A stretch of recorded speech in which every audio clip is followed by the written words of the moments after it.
bit of a hit and smack him back a little bit. So it's interesting. Whew, how about that? 45 minutes to talk about 3 fights. And one of them, it literally that was like 20 minutes talking about one fight. That's what it warrants, though. That's the nature of the business as far as that's concerned, huh? But we're going to move on. Welterweight fight. Thiago Alves, Patrick Cote. I picked Patrick Cote, if y'all remember.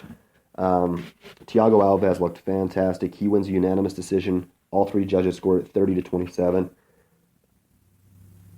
Fantastic performance from Thiago Alves. That's probably the best I've ever seen him look. He outboxed Cote. He had more power than Cote. Good kicks, but not nearly as many kicks as we're used to seeing, I think, from Thiago. Just really, really good boxing, man. He's really developing some great hands, great speed, good movement. He didn't get hit nearly as much as you would think by Cote. Just a good overall performance for Thiago Alves. Getting up there, I think, he's been in the UFC for God knows how long, over, like 10 years or something. After the fight, motherfucker Patrick Cote actually retires as well. The first person to retire on the night in the octagon. Which I guess makes another important fucking, the 4 main cards of the fight had somewhat odd impacts and things like that. He's 37 years old. He retires officially with a record of 23-11, back-to-back losses, Cerrone TKO, and then the Thiago Alves decision.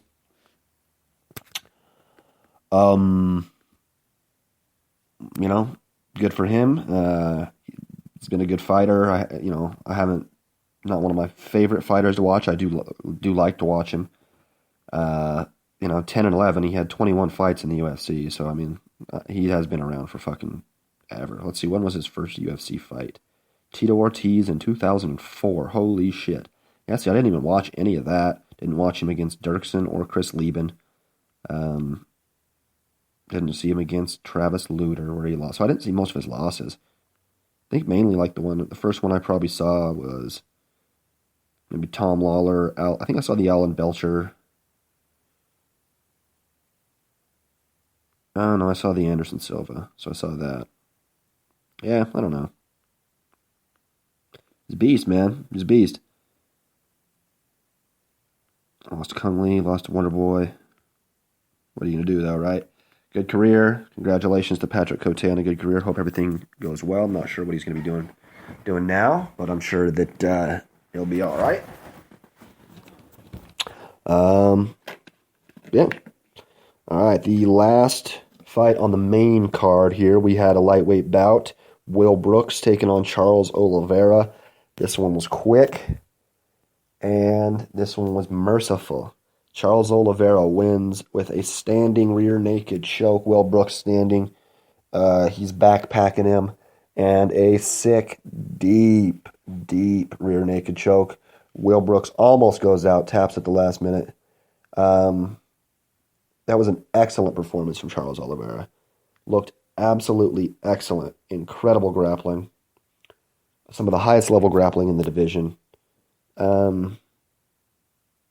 He's going to be a fucking serious problem for anybody that can get his hands on. Love the victory for Charles Oliveira. For Will Brooks, you don't love... the loss is bad, obviously. He had a lot of promise coming in, beating Michael Chandler. Still has a lot of promise. Still, 19-3 in his career, but back-to-back L's. Lost to Alex Oliveira, and then now to Charles Oliveira with this rear naked. We'll see. We'll see. Goddamn, I don't know. We'll see how this fucking goes. He needs to get a win. There's no question at all. Will Brooks needs to get a fucking win. Man, what are the rankings right now? It's weird looking at his fucking record and then seeing where he's at right now in the UFC. All those defended championships and shit. All right, we're over here at light heavyweight talking about Bellator, Eddie Alvarez there, number 3. Um, yeah, man, Will Brooks not even ranked. Huh. Oh, well, that's crazy. Will Brooks should probably beat a few of these guys. Will Brooks would beat Gilbert, I would bet. Gilbert's number 13. He's a good fighter, man. I think he'd probably be favored over Iaquinta also. But he's at 14. Difficult to tell. Difficult to tell. But kind of a bad loss for Will Brooks just because it's back-to-back. Great victory here. Let's take a look at Charles Oliveira. Bam. Du Bronx. Fucking, yeah, he was coming off the back-to-back. Anthony Pettis, Ricardo Lamas losses. Gets that submission. Rear naked. Yeah, man, he has a guillotine on Miles Jury just like a year and a half ago. That's a pretty good victory there. Did give up those 2 guillotines though for a high-level black belt. You'd think that he'd be able to defend that guillotine shit, but performance of the night victory for Mr. Charles Oliveira looked fantastic, and we'll see what happens next. All right, moving on to the undercard here, or the prelims. Featherweight bout, we have Miles Jury, Mike Dellatorre. First round, Miles Jury, it's basically a dominant grappling performance that ends with a TKO, elbows and punches to basically from back mount. He had the dude sprawled out on the floor, had his back, and rather than throwing a rear naked, he just threw bows to the ear and punches to the ear, the chin and shit, and 3 minutes and 55 seconds, I believe, or something like that. 3.5 minutes, 3:30 into the fight. He wins the fight. Just looked completely superior as a grappler. A lot of transitions there in the first 3 minutes, and none of them won by Dellatorre. Looked fucking fantastic. Miles Jury, again, I bet we could expect to see him a quick turnaround because of the little amount of damage, if any, he sustained in that fight. Congratulations there. Let's take a look at the featherweight rankings here. It'd be really interesting to see him, I don't know, maybe a Bektic. He looked really good the other day. Good wrestling. We'll see if he could negate the black belt Miles Jury. I think I'd be interested in watching that fight. Possibly a Brian Ortega or something like that. Move up into the rankings. Good win there, though, for Miles. Hadn't fought in a while. Good job. Dellatorre, not a fantastic performance, I don't think anybody's going to be clamoring at the door to see him anytime too soon. It might be sort of a August, September, October type situation for him, I think. All right, moving on. Welterweight, one of the most interesting fighters of the card, Kamaru Usman, defeats Sean Strickland, unanimous decision, 30-27. And 2 30-26s. Complete domination. I agree with that. I feel like it could have been a 30-25. The first round, it could be a 30-27 too. It doesn't really matter. But the first round could have been a 10-8, and the second round could have also been a 10-8.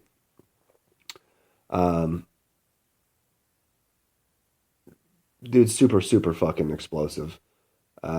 Great wrestler. Strong as fuck. Hell of fucking power. He had Sean Strickland basically just counterpunching, if anything at all. Not really wanting to get tagged. And Sean Strickland really wasn't doing shit the entire fight. Until maybe like the last 30 seconds where he started throwing some punches and shit like that. But that was one of the most lopsided performances I've seen in the UFC in a little bit of a time here. Great victory for Usman. I think he's number 11 or something like that. Let's go take a peek. Yeah, he is ranked at number 11. Great wrestling, man. How would it be? Well, I'd like to see Gunnar fight somebody higher up. What would be a good matchup for him? I mean, Gunnar wouldn't be bad. Neil Magny would be pretty dope. He's definitely going to be hopping up there. Donald Cerrone wouldn't be bad. I mean, something like that. Maybe the loser of a Masvidal Maya matchup, which is probably you would expect to be Masvidal. If Maya loses, I probably wouldn't match him up with Kamaru Usman, but we'll see. We'll see how that is going forward. And Sean Strickland doesn't look good. It's really difficult to tell what type of a matchup you'd like to see there. And in a fight of the night, featherweight division, Shane Burgos defeats Charles Rosa with a TKO, third round, a minute 59 into the third. Charles Rosa, I would think, won the first 2 rounds. Rosa has a good little karate style, a lot of spinning kicks. Burgos has just like that tread you down and throw some heavy punches style. No kicks, no anything, no wrestling.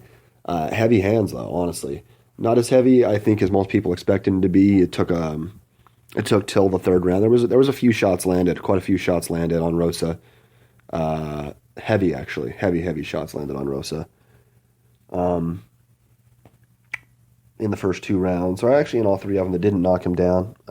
So I think that was maybe a little bit surprising there. Rosa looked good, just super fast, very athletic. Both fighters looked good today on that day, but the win goes to Shane Burgos with a TKO, heavy hands, looked pretty good. I still don't think he looked like the better fighter in the fight, but the win goes to the guy who knocks the motherfucker unconscious, right? Alrighty. Moving on. Light heavyweight Pat Cummins, Jan Blachowicz. Sorry about not pronouncing his name right. Or basically anybody, so it's not like it's that big of a deal. Majority decision, 29-28, 29-28, 28-28.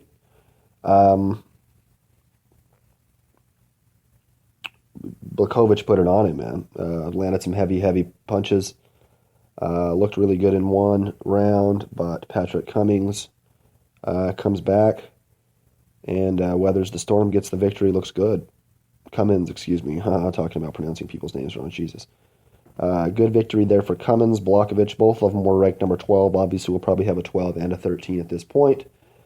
And light heavyweight. I guess we'll probably have an 11 and a 12 actually now, because there's no more Anthony Johnson in the light heavyweight division. And so it'll be interesting to see. They both looked really good, though, so I'd like to see good matchups. Both of them match up against, maybe Blachowicz against a top 15 guy, and then maybe Cummins against a 7 through 10 type of a guy, 6 through 10 type of guy. And then the preliminary card, only watched 2 of these fights. One of them, fight of the night, not fight of the night, performance of the night, also, along with Charles Oliveira, Gregor Gillespie. Basically 1 punches. It ended up being multiple punches with some ground and pound. 21 seconds into the fight, throws a hook, knocks out Andrew Holbrook. Fucking basically just stiffens him up, and he falls to the ground, kind of comes back, and he has to throw a ground and pound. But 20 seconds into the fight, that was literally like seconds into the fight, Gregor Gillespie with the knockout. Looked fantastic, gets the $50,000 bonus. And he has a probability, he looked really good, and he talks well and shit. He has a probability of making a quick return, I would imagine. Like a Cynthia Calvillo or something like that. You might be able to see him again in a month, seeing he didn't sustain any damage, maybe even Miles Jury type of situation. Good victory for you, Holbrook. So nothing. You didn't see anything. So I mean, there's really you can't really take anything from this, from this fight, and know anything about Holbrook. Literally, he just got knocked out in 1 punch. So unfortunate there. Especially because he was a newcomer to the UFC. All right, and then another lightweight bout, Desmond Green versus Josh Emmett. Split decision on this one, 29-28, 30-27, and then 28-29. I thought Desmond Green pretty clearly won it. I thought it was a 30-27.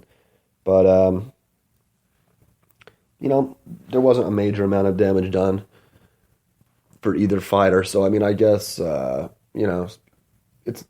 I don't really see how it could be a 28-29, but I mean, I could see a 29-28 for sure. But I mean, I'd be surprised if I thought that, if I thought that Josh Emmett won 2 of those rounds, because the first 2 I thought were pretty clearly Des Green.